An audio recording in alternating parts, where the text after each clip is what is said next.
মাঝরাতে বেশ অস্বস্তি হওয়াতে ঘুম ভেঙে গেল সবুজের। বিছানার ওপর সে উঠে বসল, দেওয়াল ঘড়ির দিকে তাকিয়ে বলল,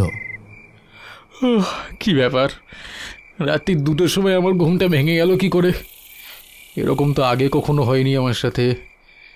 আর ঘরটাও কিরকম গুমোট হয়ে আছে। উফ, একে ভাদ্র মাসের প্যাচপ্যাচে গরম, তার উপরে লোডশেডিং, আর পারি না।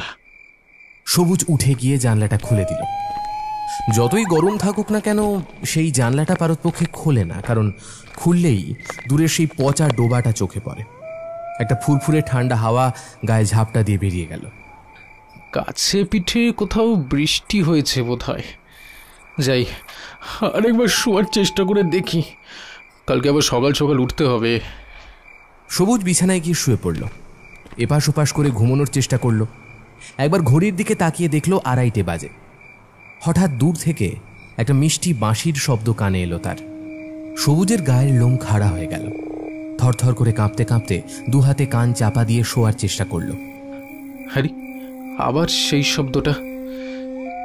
কিছুতেই যে শব্দ আমার পিছু ছাড়ছে না, আর জানলাটা খুললেই এই এই বাঁশির শব্দ কানে আসে আর মনে পড়ে যায়।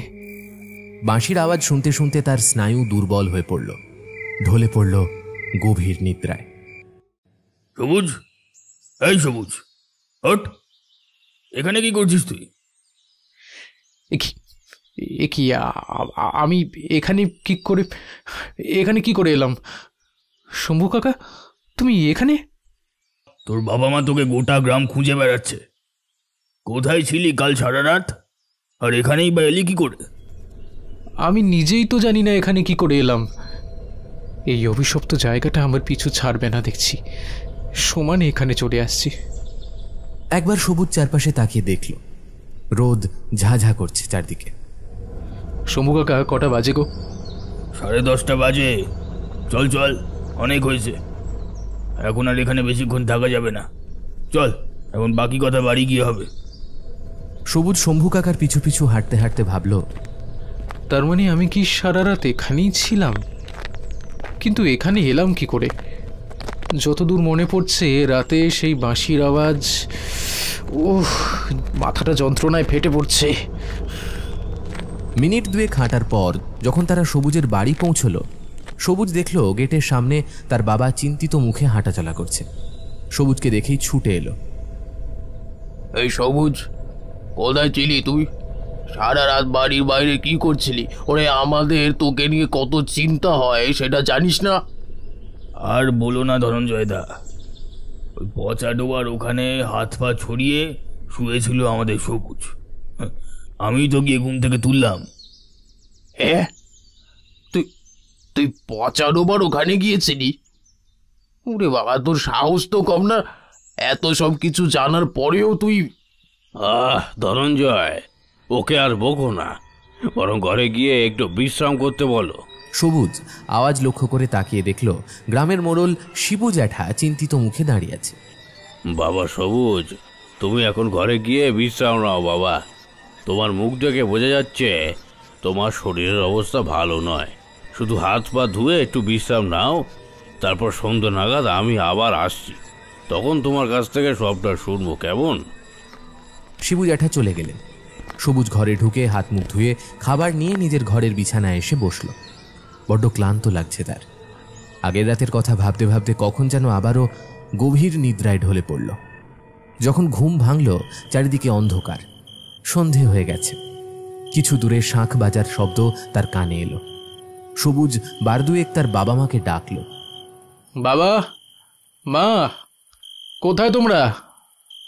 কোনো সাড়া নেই। ঘর থেকে বেরিয়ে দেখল সবাই বাড়ির সামনের চাতালটায় বসে রয়েছে।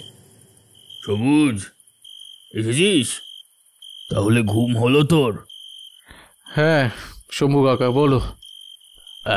এবার বলো তো বাবা, তুমি মাঝরাতে বাড়ি ছেড়ে কোথায় গিয়েছিলে, আর পচা ডোবার ওখানেই বা গিয়েছিলে কেন?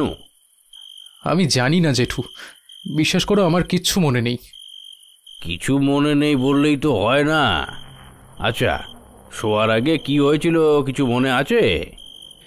না, তেমন কিছু হয়নি। তবে তবে কি? মাঝরাতে হঠাৎ করেই আমার ঘুমটা ভেঙে গিয়েছিল। তারপরে ঘরটা প্রচণ্ড গুমোট হওয়ায় দক্ষিণের জানলাটা খুলে দিই, আর তারপরেই একটা বাঁশির আওয়াজ আমার কানে আসে। আর বাঁশি? শম্ভু কাকার মুখ কালো হয়ে যায়, আবার প্রশ্ন করে, কিরকম আওয়াজ বলতে পারো? একটা একটা অদ্ভুত ছন্দে বাজছিল বাঁশিটা। কিছুক্ষণ শুনলেই মাথাটা কীরকম ঝিমঝিম করে।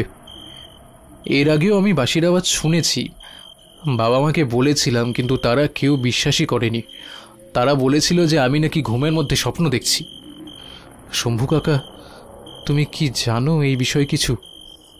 তোরা তো এই গ্রামে এসেছিস মোট 15 বছর হলো, তাই তোদের কেউই এই বিষয়ে কিছু জানে না। ঘটনাটা ঘটেছিল আজ থেকে 20 বছর আগে। এই যে পচা ডোবা আছে না, সেটা চিরকাল এইরকম ছিল না। টলটলে পরিষ্কার জল, আর তাতে নানান রকমের মাছ ঘুরে বেড়াতো। আমার ঠাকুরদা হরগোবিন্দ চৌধুরী ওই ডোবার পত্তন করেন। আসলে এই গ্রামে দীর্ঘ 5 বছর ধরে খরা হওয়ার কারণে ঠাকুরদা জলের সমস্যা মেটানোর জন্য ডোবাটির পত্তন করেন। পরবর্তীকালে আমার বাবার সময় আর্থিক অসচ্ছলতার কারণে ওই ডোবা আমরা বিক্রি করে দিই। সেই সময় ওই ডোবার ধারে একটা কুঁড়ে ঘর করে থাকতো একটা অন্ধ বুড়ি আর তার ছেলে। আমার ঠাকুরদাই তাকে ওখানে থাকার ব্যবস্থা করে দিয়েছিলেন। পরবর্তীকালে আমার বাবা যখন ওই ডোবা জমি সমেত বিক্রি করেন, তখন তারা আপত্তি জানায়নি। ওই ছেলে খুব সুন্দর বাঁশি বাজাতো। তার বাঁশির মূর্ছনায় গোটা গ্রাম মেতে থাকত। সন্ধে হলেই সে রেওয়াজে বসত। আরও আমরা দূরে সেই নাট মন্দির থেকে তার আওয়াজ শুনতে পেতাম। বড় অদ্ভুত ছিল তার বাঁশির সুর। কেমন মোহগ্রস্ত হয়ে পড়তাম সকলে। ছেলেটাকে খুব ভালোবাসতাম আমরা। সকালবেলা ছেলে তার অন্ধ মাকে নিয়ে ভিক্ষা করতে বেরোতো। যা পেত তা দিয়েই তার সংসার চলে যেত। আমরাও তাদের যথাসাধ্য চেষ্টা করতাম সাহায্য করার। আমরা তাকে ডেকে বহুবার পড়াশোনার কথা বলি, কিন্তু সে তার অন্ধ মাকে ছেড়ে যেতে রাজি হয়নি। গ্রামে স্কুলে ক্লাস 8 অবধি পড়েছিল। তখন স্কুলে 8-এর পর আর পড়াশোনা হতো না। উচ্চশিক্ষার জন্য শহরে যেতে হতো। সমু চাইনি তার মাকে ফেলে রেখে শহরে যেতে। সমু? ওই অন্ধ বুড়ির ছেলের নাম সমু, যে খুব সুন্দর বাঁশি বাজাতো সে। আচ্ছা, বুঝলাম। তারপর সবকিছু ঠিকঠাক আগের মতোই চলছিল। কিন্তু একদিন সকালবেলা ওই ডোবার কাছে গুচ্ছের লোক দেখতে পাই। আমরা গ্রামের লোকেরা কৌতূহলী হয়ে ওই ডোবার ধারে গিয়ে পৌঁছই। গিয়ে দেখি কয়েকজন লোক মিলে মাটি ফেলে ওই ডোবা বোঝানোর চেষ্টা করছে। আমরা গিয়ে জিজ্ঞেস করি, এই এখানে কি হচ্ছে? তোমরা কে? এই ডোবা বোঝানোর চেষ্টা করছো কেন?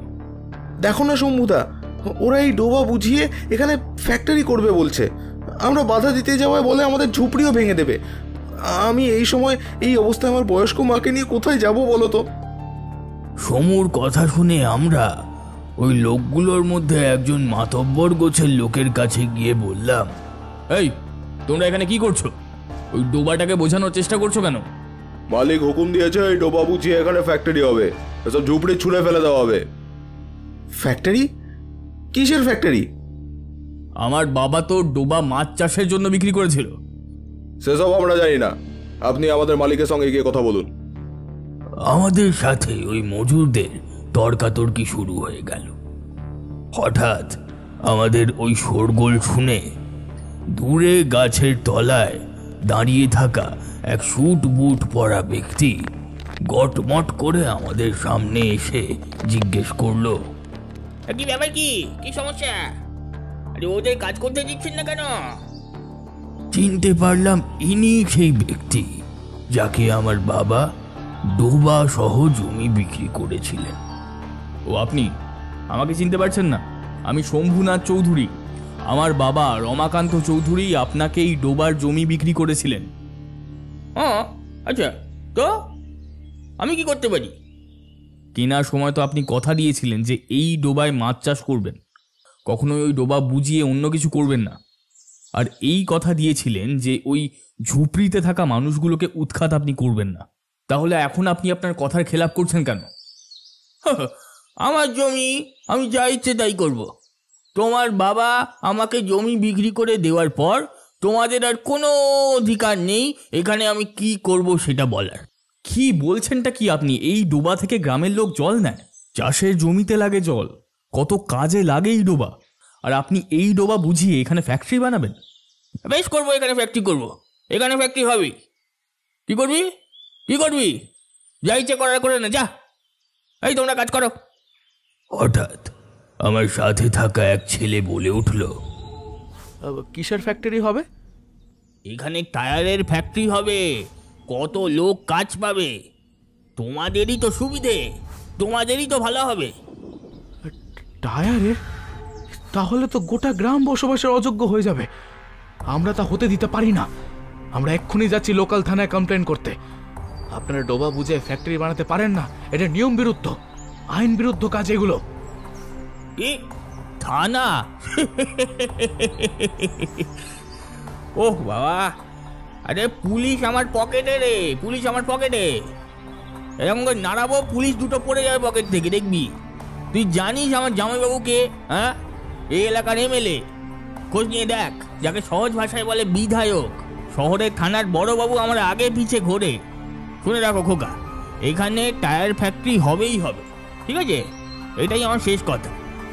যা ইচ্ছে করার করে নাও, যাকে ইচ্ছে ধরার ধরে নাও। পুলিশের কাছে যদি যেতে চাও তাহলে চলে যাও। আমরা বুঝলাম এখানে ঝামেলা বাড়িয়ে লাভ নেই। বাড়ি গিয়ে ঠান্ডা মাথায় বাবার সাথে আলোচনা করে এই বিষয়ে পদক্ষেপ নিতে হবে। আমি বাড়ি গিয়ে বাবাকে এই কথা বলতেই বাবা বললেন, এখন আমাদের আর কিছু করার নেই। ওরা যা পাওয়ারফুল লোক, ওদের বিরুদ্ধে গেলেই আমাদের ক্ষতি হবে। এই গোটা গ্রাম তার ফল ভোগ করবে।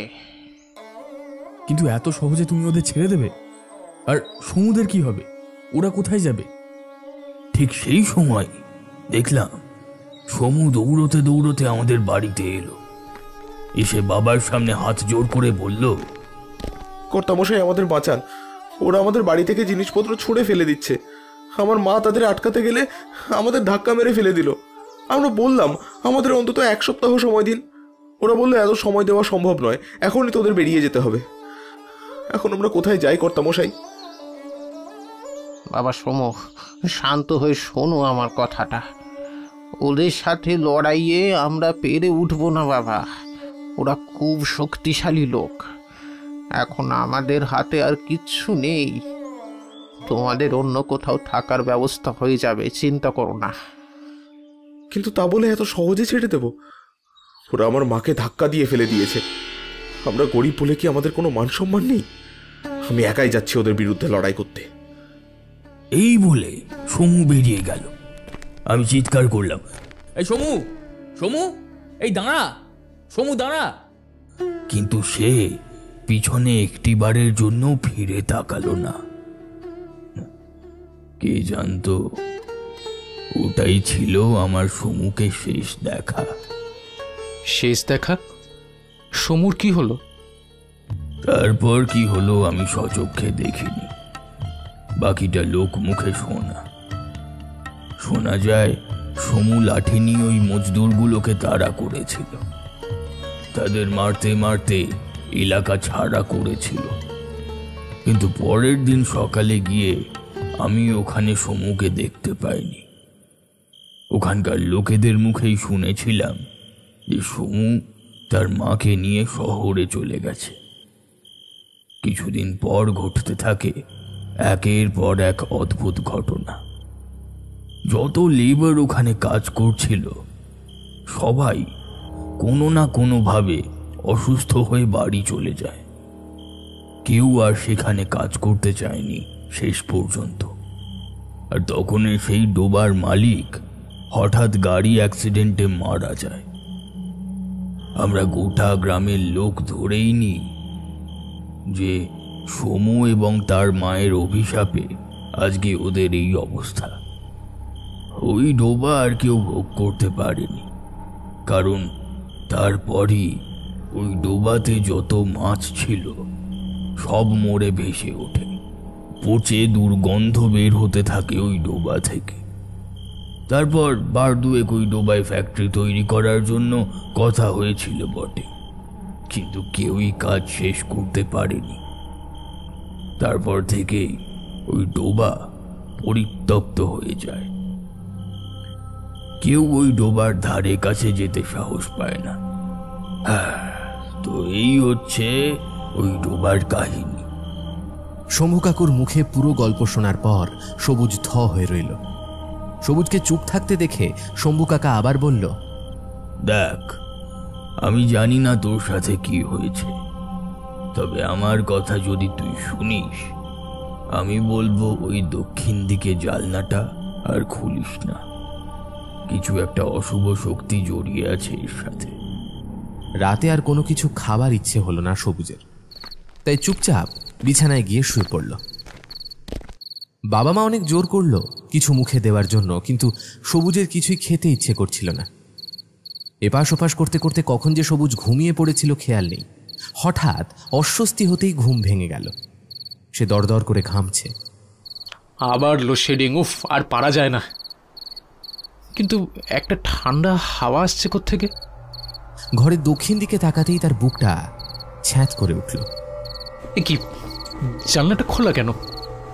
হালকা ফুরফুরে হাওয়ায় জানলায় লাগানো পর্দাটা উড়ে যাচ্ছে।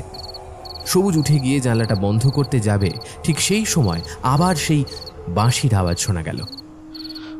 আবার সেই বাঁশি। উফ উফ, কি অসহ্য লাগছে, কি অসহ্য লাগছে। থরথর করে কাঁপতে কাঁপতে সবুজ বিছানায় গিয়ে শোয়। মাথায় বালিশ চাপা দিয়েও সেই বাঁশির আওয়াজ আটকানো যাচ্ছে না। একসময় বিরক্ত হয়ে আবার বিছানার উপর উঠে বসে। না না না না, এভাবে তো সহ্য করা যায় না। এর একটা হেস্তনেস্ত করতেই হবে। আওয়াজটা ওই পচা ডোবার দিক থেকেই আসছে, তাই না? সবুজ এমনিতে ভীষণ সাহসী ছেলে, তারপর এই বাঁশির আওয়াজে মাথাটা ধরে আছে। এক প্রকার বিরক্ত হয়েই বাড়ির সদর দরজা খুলে রাস্তায় বেরিয়ে পড়ল সে।